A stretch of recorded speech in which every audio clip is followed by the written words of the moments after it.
जय गजानन. रसिको हो, नमस्कार. गीतांजली विवित्रम या संचातर्फे मी दीपक खरे आपल्या सर्वांचे मनापासून स्वागत करतो. ओम नमः शिवाय. 4 दिवसांपूर्वीच श्रावण मासाला सुरुवात झाली आहे आणि आज नागपंचमी व पहिला श्रावणी सोमवार असा योग जुळून आला आहे. श्रावण महिन्यात शिव उपासनेचे विशेष महत्त्व असते. तसेच नागपंचमी सणाचे आध्यात्मिक आणि सामाजिक महत्त्व आहे.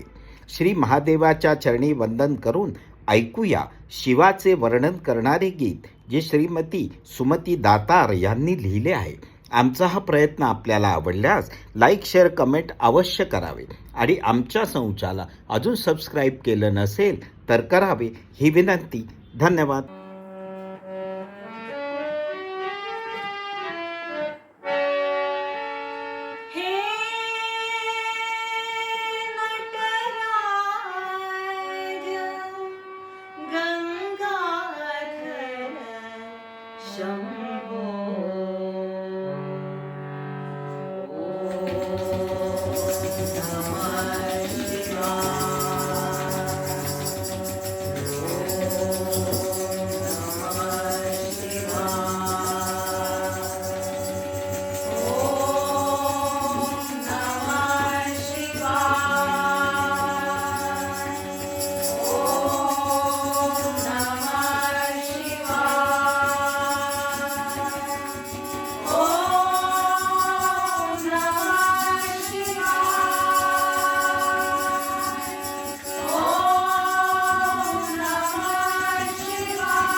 Shankara